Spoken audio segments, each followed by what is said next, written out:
Hello, good afternoon friends and welcome to the enlighten chemistry classes. Okay, तर आज आपल्या जो चॅप्टर चालू होता तो 10व्या वर्गाचा चॅप्टर आहे, सायन्स फर्स्टचा चॅप्टर आहे. त्या चॅप्टरचं नाव काय आहे बेटा?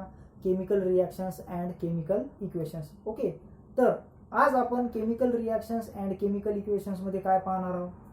Types of chemical reaction on the basis of heat. पहा, लक्षात घ्या, हेडिंग समजून घ्या. Types of chemical reaction on the basis of heat. On the basis of heat are, यालाच दुसरं नाव आहे टाइप्स ऑफ प्रोसेस. याला दुसरं नाव आहे टाइप्स ऑफ प्रोसेस, आहे की नाही? टाइप्स ऑफ केमिकल रिॲक्शन और टाइप्स ऑफ प्रोसेस, पण कशाच्या आधारे? हीटच्या आधारे. ओके, चला, तर या आधीच्या लेक्चरमध्ये आपण सर्व रिॲक्शन संपवल्या. आता आपल्याला रिॲक्शनचे काही वेगळे टाईप पाहायचे. म्हणजे काय? Types of chemical reactions on the basis of heat.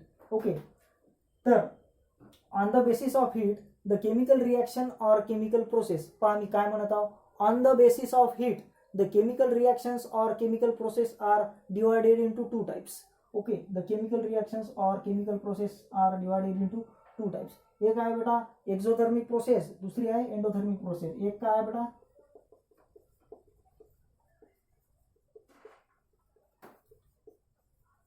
आणि दुसरी आहे बेटा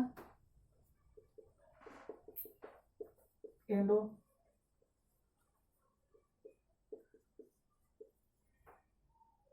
एक आहे बेटा एक्झोथर्मिक प्रोसेस आणि दुसरी आहे बेटा एंडोथर्मिक प्रोसेस. पहा, लक्षात घ्या. Exo XO Exo NDO endo. पहा, लक्षात घ्या. पहा, लक्षात घ्या. थर्मिक बेटा थर्मिक, हे थर्मिक म्हणजे काय बेटा? थर्मल, थर्मिक किंवा थर्मा या गोष्टीचा अर्थ होत असते हीट. म्हणून on the basis of heat the processes और chemical reactions are of two type, exothermic process and endothermic process. Okay, चला, तर सर्वप्रथम आपण एक्झोथर्मिक प्रोसेस पाहू. काय पाहू बेटा? Exothermic process. ओके,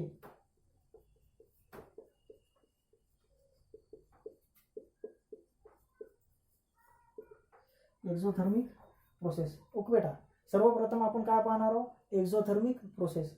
बेटा, एक्झोथर्मिक प्रोसेस और एक्झोथर्मिक केमिकल रिॲक्शन म्हणजे काय बेटा? एक्झोथर्मिक प्रोसेस और एक्झोथर्मिक केमिकल रिॲक्शन्स म्हणजे अशा केमिकल प्रोसेस की ज्यांच्यामध्ये हीट बाहेर पडते, आहे की नाही? ज्या केमिकल प्रोसेसमध्ये किंवा ज्या केमिकल रिॲक्शनमध्ये रिॲक्शन घडते वेळेस हीट बाहेर पडते, स्वतःहून हीट बाहेर पडते, आहे की नाही? समजा एखादी केमिकल रिॲक्शन व्हायली, किंवा एखादी केमिकल प्रोसेस व्हायली, आहे की नाही, होत असेल तर हीट बाहेर पडणे. एक्झो या शब्दाचा अर्थ काय होते? बाहेर. जर एखाद्या केमिकल प्रोसेसमध्ये हीट बाहेर पडत असेल तर तशा प्रोसेसला काय म्हणतात? Exothermic process. का? एक्झो म्हणजे बाहेर आणि THERMIC. पहा, लक्षात घ्या. एक्झो म्हणजे बाहेर आणि THERMIC. थर्मिक म्हणजे काय? हीट. थर्मिक म्हणजे काय? हीट. ज्या प्रोसेसमध्ये हीट बाहेर पडते, मी काय म्हणलो? ज्या प्रोसेसमध्ये हीट बाहेर पडते त्या प्रोसेसला किंवा त्या केमिकल रिॲक्शनला एक्झोथर्मिक प्रोसेस म्हणतात. पहा, डेफिनेशन काय दिली? The reaction or process in which heat is the reaction or chemical process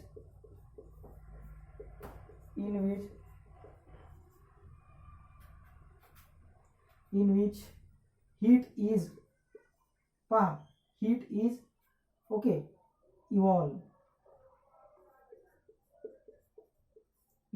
or given out. जर, अरे इव्हॉल्ड म्हणजे काय? बाहेर निघाली. इव्हॉल्ड म्हणजे काय? बाहेर निघाली.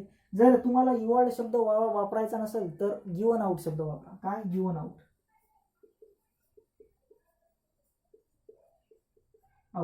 is called as exothermic process.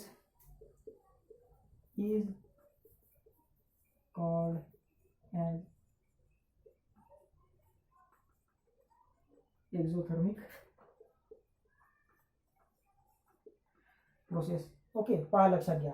ज्या केमिकल प्रोसेसमध्ये, लक्षात घ्या, ज्या केमिकल प्रोसेसमध्ये किंवा ज्या केमिकल रिॲक्शनमध्ये हीट बाहेर पडायली, ज्या प्रोसेसमध्ये हीट बाहेर पडायली त्या प्रोसेसला एक्झोथर्मिक प्रोसेस म्हणतात. कारण एक्झोचा अर्थ होत असते बाहेर, एंडोचा अर्थ होत असते आतमध्ये. ओके, एंडोचा अर्थ काय? आतमध्ये. मग एक्झोच्या अपोजिट काय एंडो. पण पहिले तुम्ही एक्झोथर्मिक समजून घ्या. पहिले एक्झोथर्मिक समजून घ्या. एक्झोथर्मिक प्रोसेस म्हणजे ज्या प्रोसेसमध्ये हीट बाहेर पडते.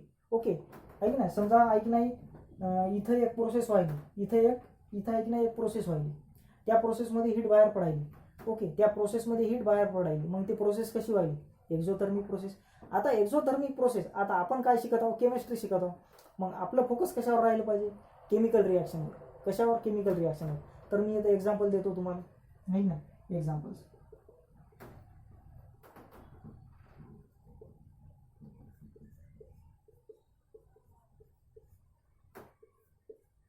पहा, लक्षात घ्या बघा.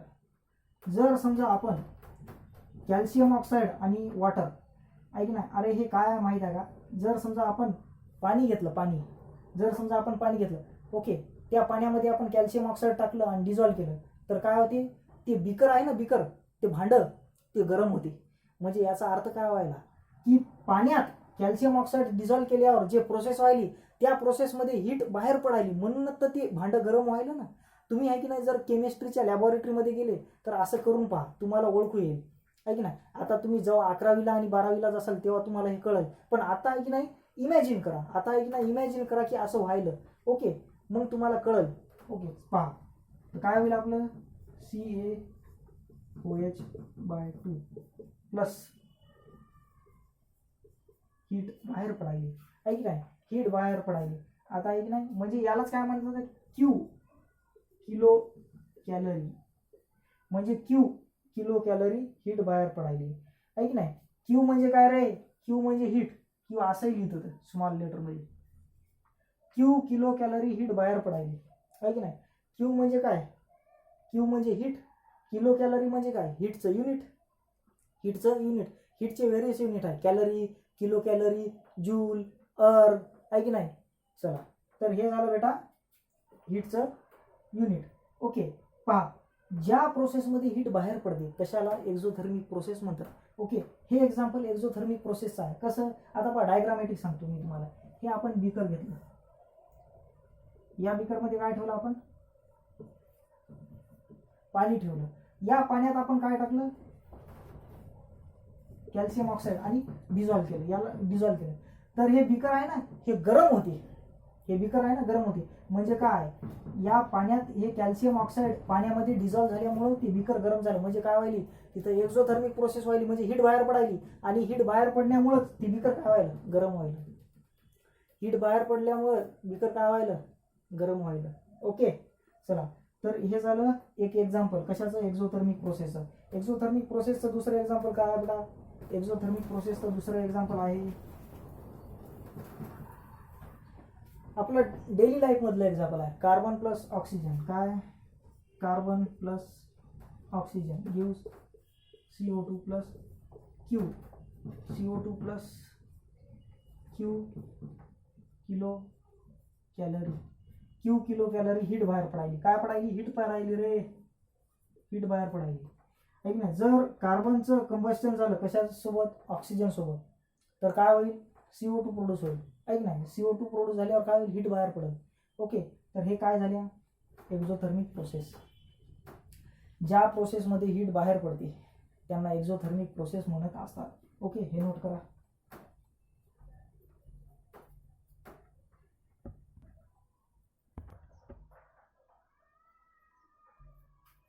ओके बेटा, आता आपण शिकणार आहोत एंडोथर्मिक प्रोसेस. पहा, लक्षात घ्या. एंडो म्हणजे काय? आतमध्ये. एंडो म्हणजे काय?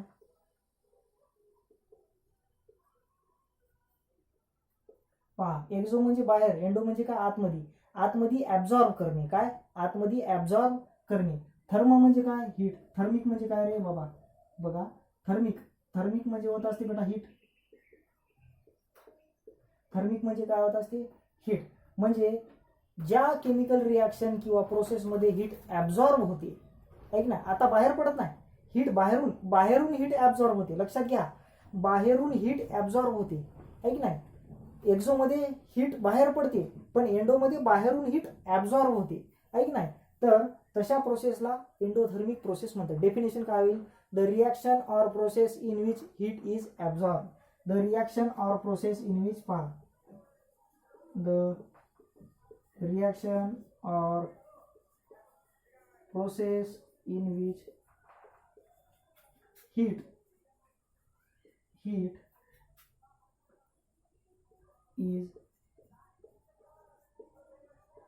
absorbed, है की नाही, is called as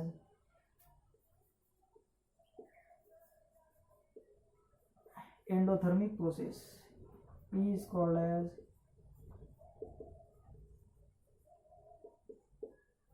endothermic process, is called as endothermic process. लक्षात घ्या बेटा, ज्या रिॲक्शन मध्ये किंवा ज्या प्रोसेसमध्ये हीट बाहेरून ऍब्झॉर्ब केल्या जाते तशा प्रोसेसला काय म्हणतात, एंडोथर्मिक प्रोसेस. ओके, पहा लक्षात घ्या, याचं एक्झाम्पल कोणतं आहे. जर समजा आपण CaCO3 घेतलं, जर समजा आपण CaCO3 घेतलं प्लस याला हीट दिली, काय केली, याला आहे की नाही गरम केलं, म्हणजे याला हीट दिली, म्हणजे काय दिली, heat. Okay, kilo calorie heat दिली, तर आपल्याला काय होईल, याचं डिकम्पोजिशन होईल आणि तुटल, आहे की नाही. पहा तर काय होईल, CaO प्लस CO2. तुम्हाला हे समजत नसेल तर डायग्राम काढून सांगतो, पहा लक्षात घ्या.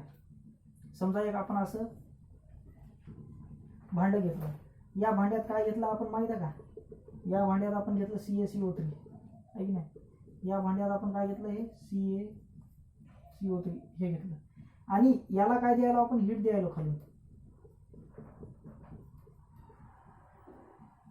याला खालून गरम करायला. तर याच्यापासून काय तयार होईल, हे याला जर गरम केल्यावर तर याच्यापासून काय तयार होईल, हे दोघं जण तयार होतील, CO आणि CO2 तयार होतील, आहे की नाही. म्हणजे ही व्हायली एंडोथर्मिक प्रोसेस. म्हणजे हे CaCO3 हीट घ्यायला स्वतः, आहे की नाही. हे CaCO3 काय करायला, हीट घ्यायला, आपण त्याला हीट द्यायला आणि ते घ्यायला. म्हणजे ज्या प्रोसेसमध्ये हीट बाहेरून घेतल्या जाते तशा प्रोसेसला एंडोथर्मिक प्रोसेस म्हणतात. एंडो म्हणजे बाहेरून स्वतःमध्ये घेणे, ऍब्झॉर्ब करणे. ओके, त्याला म्हणतात एंडोथर्मिक प्रोसेस. पहा लक्षात घ्या, जर एखादी गोष्ट समजत नसेल तर आपण डायग्राम काढायची, समजून घ्यायची, किंवा मी सांगतो. ओके, फक्त ऐक नाही, त्या गोष्टीवर फोकस करा, ट्राय करा समजून घ्यायचा, ऐक ना, ट्राय करा. ओके, लक्षात घ्या. पूर्व मी तुम्हाला मागेही सांगितलं होतं ज्यावेळेस आपले क्लास चालू होते, केमिस्ट्री हा असा सब्जेक्ट आहे जे तुम्हाला एका दिवसात कळत नाही, एका महिन्यात कळत नाही. ओके, केमिस्ट्री समजून घ्यायचा असेल तर बेसिक पासून जावं लागते, हळूहळू समजत असते, एकदाच समजत नाही, विचार करावा लागते, ऐक ना, एक्झाम्पल पाहावं लागतं, ऐक ना, वाचून घ्यावं लागते. एका दिवसात, एका महिन्यात, एका वर्षात केमिस्ट्री समजत नसते बेटा, ऐक नाही.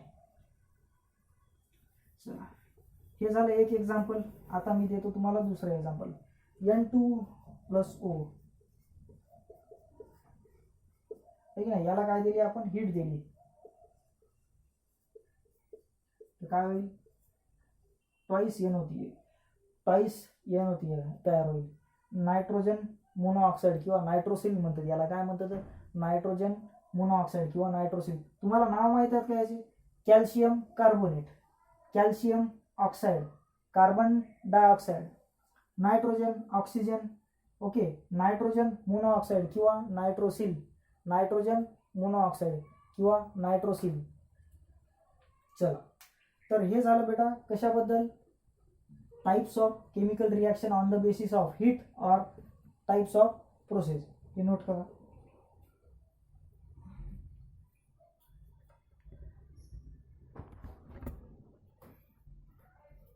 ओके बेटा, तर आता आपल्याला एक नवीन कन्सेप्ट शिकायचा आहे. ओके, नवीन पॉईंट शिकायचा आहे.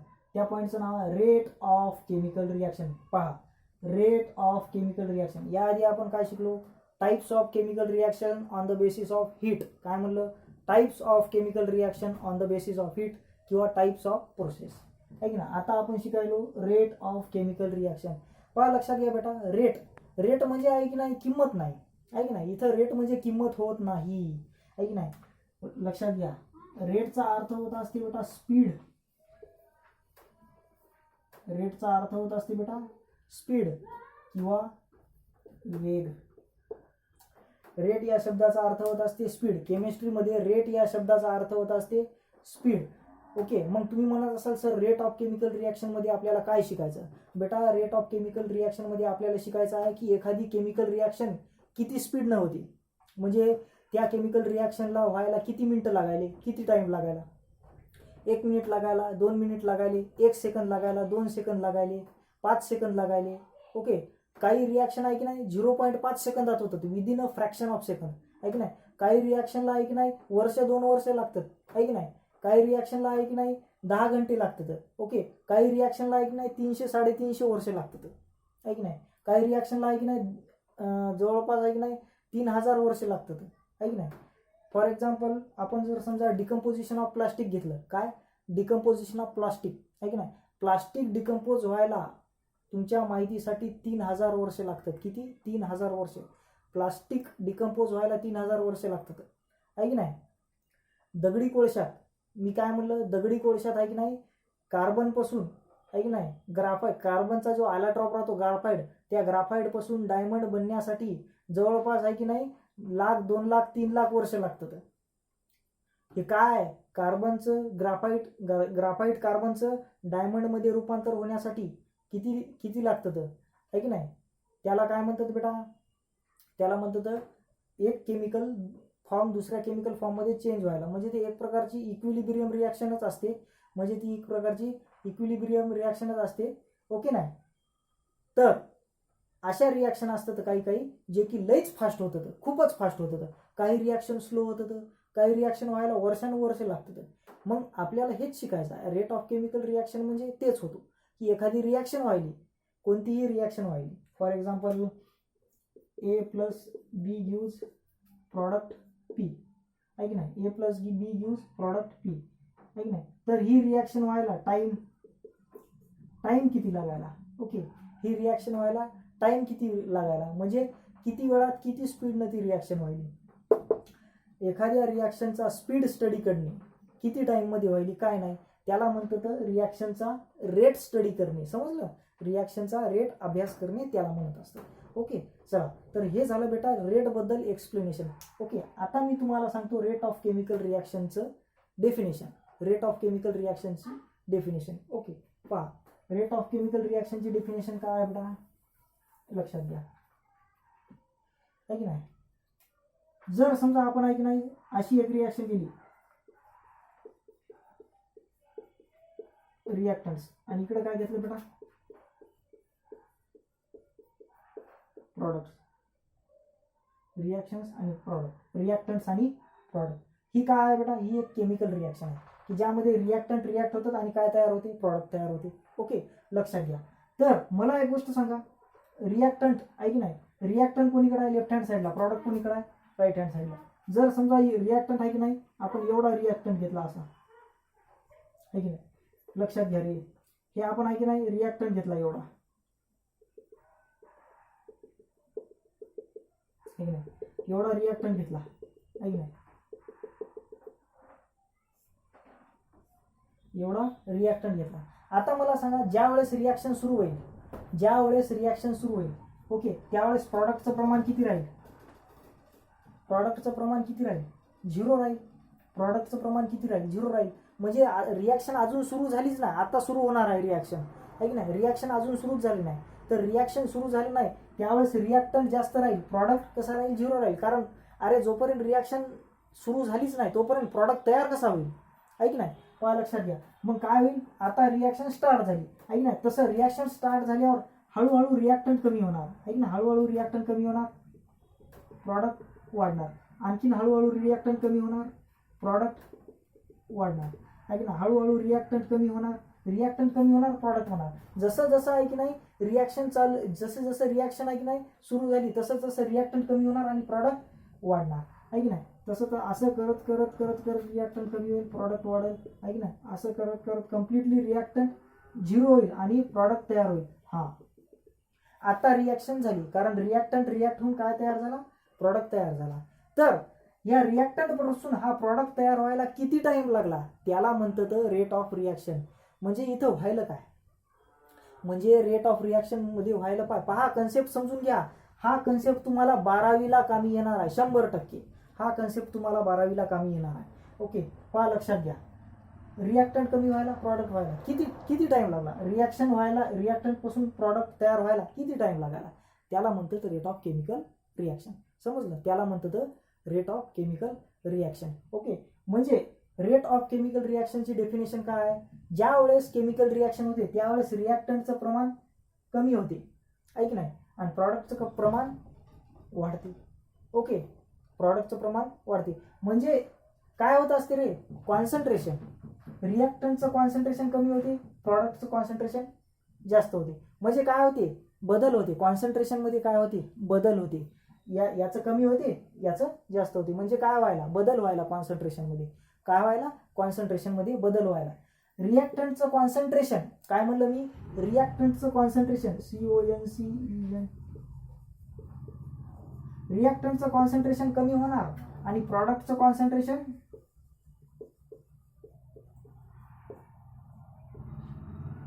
वाढणार, आहे की नाही, प्रॉडक्टचं कॉन्सन्ट्रेशन वाढणार. रिॲक्टंटचं कॉन्सन्ट्रेशन कमी झाल्याशिवाय प्रॉडक्ट वाढणार कसा, आहे की नाही. म्हणजे रेट ऑफ केमिकल रिॲक्शनमध्ये काय होत असते माहिती आहे का, जसा जसा टाइम पास होत राहतो, जसा जसा टाइम पास होत राहतो तसं तसं रिॲक्टंटचं कॉन्सन्ट्रेशन कमी होते, प्रॉडक्टचं कॉन्सन्ट्रेशन वाढते. म्हणजे या कॉन्सन्ट्रेशनमध्ये काय यायला, बदल यायला, इकडं कमी व्हायला आणि इकडं वाढायला. म्हणून रेट ऑफ केमिकल रिॲक्शनची डेफिनेशन काय, the change in the concentration of reactants or product, the change in the concentration of reactants or product with respect to time. Okay, with respect to time is called as rate of chemical reaction. पहा, लक्षात घ्या, definition काय, अरे rate of chemical रिॲक्शनची definition काय आहे, the change in concentration of reactants or product. आता मला एक गोष्ट सांगा, हे रिॲक्टंट अँड प्रॉडक्टचं, रिॲक्टंट्स अँड प्रॉडक्टचं काय व्हायला, कॉन्सन्ट्रेशन चेंज व्हायला. आणि लक्षात घ्या, हे कॉन्सन्ट्रेशन चेंज होत असते, ते कॉन्सन्ट्रेशन चेंज व्हायला काहीतरी टाइम लागायला ना, ते कॉन्सन्ट्रेशन चेंज व्हायला, आहे की नाही. म्हणजे रिॲक्टंट एका सेकंदात होईल का, असं रिॲक्टंट म्हणजे आता रिॲक्टंट रिॲक्ट व्हायला गप्पून प्रॉडक्ट तयार होईल का, नाही ना. 1 सेकंद, 2 सेकंद, 10 सेकंद, 1 घंटा, 1.5 घंटा टाइम लागेल ना, प्रॉडक्ट बनायला टाइम लागेल ना काहीतरी, आहे की नाही. म्हणून रेट ऑफ केमिकल रिॲक्शन हे टाइमशी संबंधित गोष्ट आहे. काय, रेट ऑफ केमिकल रिॲक्शन ही टाइमशी संबंधित गोष्ट आहे. Okay, the change in concentration of reactants or product in unit time is called as rate of chemical reaction is called as rate of chemical reaction. पहा बेटा, फक्त rate of chemical reaction, rate समजून सांगण्यासाठी मला तुम्हाला एवढं सांगावं लागलं का, कारण आज जर तुमचा कन्सेप्ट क्लिअर झाला तर 12वीत तुम्हाला प्रॉब्लेम येणार नाही. पहा, लक्षात घ्या, 12वीमध्ये एक धडा आहे, 12वीमध्ये एक धडा आहे, 12th मध्ये, त्या धड्याचं नाव आहे केमिकल कायनेटिक्स. केमिकल, त्या धड्याचं नाव आहे बेटा केमिकल कायनेटिक्स, त्या धड्याचं नाव आहे केमिकल कायनेटिक्स. ओके, तर या केमिकल कायनेटिक्स चॅप्टरमध्ये तुम्हाला रेटबद्दल स्टडी करायची असते. कशाबद्दल, रेटबद्दल स्टडी करायची असते, म्हणून मी तुम्हाला एवढं डिटेल सांगत आहो. ओके, पहा, काल मी आपल्या ग्रुपवर नोट्स पाठवल्या, वेदिका तावडे नावाच्या मुलीनं नोट्स पाठवल्या मला, सर मी अशा अशा नोट्स काढायले. पहा, तुम्ही सर्वजण सुद्धा तशा प्रकारे नोट्स काढा.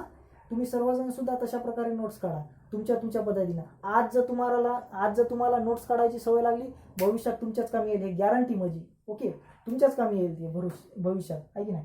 पहा, लक्षात घ्या. तर हे झालं बेटा rate of chemical reaction. Okay, हे झालं बेटा रेट ऑफ केमिकल रिॲक्शन बद्दल. चला, तर रेट ऑफ केमिकल रिॲक्शन तुम्हाला समजलं, हे डेफिनेशन वगैरे लिहून घ्या.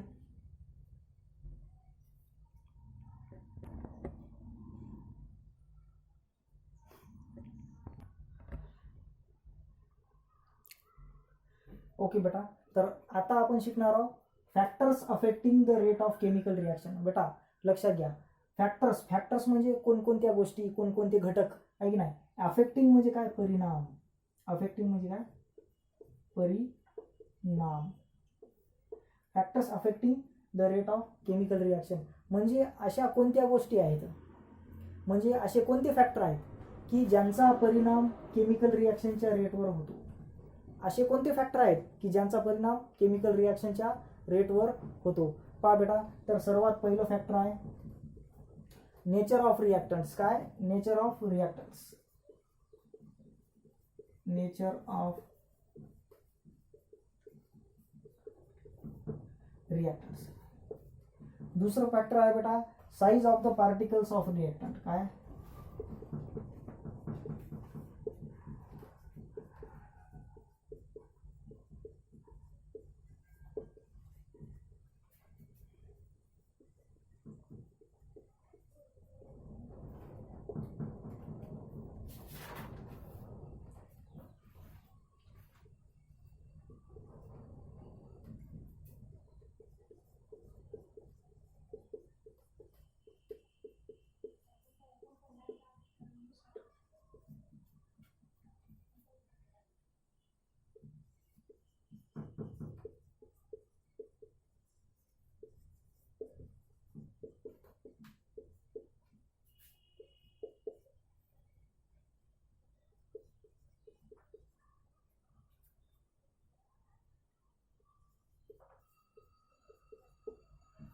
चला बेटा, तर हे फॅक्टर्स आहेत. काय म्हणलं मी, आता आपण शिकणार आहोत factors affecting the rate of chemical reaction. पहा लक्षात घ्या, factors affecting the rate of chemical reaction आहे की नाही. असे कोणते फॅक्टर आहे, अफेक्टिंग या शब्दाचा अर्थ होत असते परिणाम. असे कोणते फॅक्टर आहे की ज्यांच्यामुळं केमिकल रिॲक्शनच्या रेटवर परिणाम होतो. तर हे 5 फॅक्टर आहेत. आपल्या सिलेबसला हे 5 फॅक्टर आहेत, फॅक्टर नाही फॅक्टर. ओके, असे 5 फॅक्टर आहेत की ज्यांचा केमिकल रिॲक्शनवर परिणाम होतो. पहिलं फॅक्टर आहे nature of reactants. Okay, nature of reactants. पहा REACTANTS. रिॲक्टंट्स कशात कन्वर्ट होतात, प्रॉडक्ट. तर या रिॲक्टंटचं नेचर कसं आहे, त्यांच्यावर रिॲक्शनच्या रेट अवलंबून असतो. म्हणजे रिॲक्टंटच्या नेचरवर रेट ऑफ रिॲक्शन अवलंबून असतात. म्हणजे केमिकल रिॲक्शनवर रिॲक्टंटचा परिणाम होतो. दुसरं size of particles of reactant. म्हणजे हे जे रिॲक्टंट आहे त्यांची साईज कमी आहे की जास्त आहे, त्यांच्या पार्टिकलची साईज कमी आहे की जास्त आहे, यांचा सुद्धा परिणाम होतो. दुसरं कॉन्सन्ट्रेशन. पहा, कॉन्सन्ट्रेशन म्हणजे काय, तीव्रता आहे की नाही. एखादं सोल्युशन जास्त कॉन्सन्ट्रेटेड आहे, एखादं सोल्युशन कमी कॉन्सन्ट्रेटेड आहे. जास्त कॉन्सन्ट्रेटेड वालं ज्या लवकर रिॲक्शन करेल की कमी कॉन्सन्ट्रेटेड वालं, त्याचा परिणाम सुद्धा कशावर पडतो, रिॲक्शनवर पडतो आहे की नाही. त्याच्यानंतर टेम्परेचर ऑफ रिॲक्शन. म्हणजे जे रिॲक्शन आपण जास्त टेम्परेचरवर करायलो, एखादी रिॲक्शन आपण कमी टेम्परेचर करायलो. काय म्हणालो मी, एखादी रिॲक्शन आपण जास्त टेम्परेचरवर करायलो, एखादी रिॲक्शन आपण कमी टेम्परेचरवर करायलो, तर रिॲक्शनवर काय परिणाम होईल, म्हणजे टेम्परेचरवर सुद्धा रिॲक्शन अवलंबून असते. आणि सर्वात शेवटचा आहे बेटा कॅटॅलिस्ट. सर्वात शेवटचा आहे बेटा कॅटॅलिस्ट आहे की नाही. कॅटॅलिस्टवर सुद्धा रेट अवलंबून असते, कॅटॅलिस्टवर सुद्धा रेट अवलंबून असते. म्हणजे हे 5 फॅक्टर आहेत, हे 5 फॅक्टर आहेत की ज्यांच्यावर रिॲक्शनचा रेट अवलंबून असते. ओके, तर हे झालं बेटा रेट ऑफ केमिकल रिॲक्शनचे फॅक्टर. पहा, आज आपण काय शिकलो, types of process on the basis of heat, exothermic process and endothermic process. किती असतात, 2, एक्झोथर्मिक आणि एंडोथर्मिक. त्यानंतर आपण शिकलो रेट ऑफ केमिकल रिॲक्शन आहे की नाही. रेट ऑफ केमिकल रिॲक्शन बद्दल मी तुम्हाला डिटेल माहिती दिली. रेट ऑफ केमिकल रिॲक्शन बद्दल मी तुम्हाला डिटेल माहिती दिली की कसं रिॲक्टंटचं कॉन्सन्ट्रेशन कमी होते, प्रॉडक्टचं वाढते. आणि ते कॉन्सन्ट्रेशन कमी जास्त व्हायला, म्हणजे कॉन्सन्ट्रेशन बदलायला टाइम किती लागायला, त्यालाच म्हणतात रेट ऑफ केमिकल रिॲक्शन. त्यालाच म्हणतात बेटा रेट ऑफ केमिकल रिॲक्शन. आणि सगळ्यात नंतर काय पाहायला आपण, factors affecting rate of chemical reaction. तर हे 5 फॅक्टर आहे. इथं आपलं रेट ऑफ केमिकल रिॲक्शन संपलं नाही, आपल्याला एक एक फॅक्टर पाहायचा आहे. पहिले या फॅक्टर बद्दल पाहायचा आहे, नंतर या फॅक्टर बद्दल पाहायचा आहे, नंतर याच्याबद्दल. म्हणजे या 5 फॅक्टरची स्टडी करायची आहे आपल्याला. लिहिलं म्हणजे संपलं नाही, स्टडी करायची आहे, जे की आपण नेक्स्ट लेक्चरमध्ये पाहणार आहोत. पहा बेटा, नोट्स व्यवस्थित बनवा रे बाबा, ऐक ना, नोट्स व्यवस्थित बनवा, ऐक ना, तेच तुमच्या कामी येतील, ऐक ना. मग मला म्हणू नका सर तुम्ही शिकवलं नाही म्हणून, हां, मग मला म्हणू नका तुम्ही शिकवलं नाही म्हणून. मी व्हॉट्सअप ग्रुपवर नोट्स पाठवल्या त्या वेदिका तावडेच्या. ओके, तिच्यासारख्या नोट्स बनवा, आहे की नाही. आणि तुम्ही नोट्स कशा बनवता ते माझ्या पर्सनल नंबरवर पाठवा, म्हणजे याच नंबरवर पाठवा. ग्रुपवर पाठवू नका, माझ्या स्वतःच्या नंबरवर नोट्स पाठवा, आहे की ना. ग्रुपवर पाठवू नका नोट्स ग्रुपवर पाठवू नका. ओके. आणि जर समजा तुम्ही नोट्स माझ्याजवळ पाठवल्या, पहा लक्षात घ्या, तुम्ही नोट्स जर समजा माझ्याजवळ पाठवल्या आणि मला ज्याच्या नोट्स आवडल्या त्या नोट्स मी टाकणार, ओके. आणि त्या सर्वांनी कॉपी करून लिहून टाकायच्या, म्हणजे सर्वांजवळ येऊन जातील नोट्स. त्याची तुम्ही काळजी करू नका. फक्त नोट्स काढा, लिहा आणि मला माझ्या एकट्याला पाठवा, ग्रुपवर पाठवू नका. मला स्वतःला नोट्स पाठवा, ओके. माझा नंबर पहा, त्या नंबरवर मला पाठवा नंबर, ओके. नोट्स चला हे लिहा.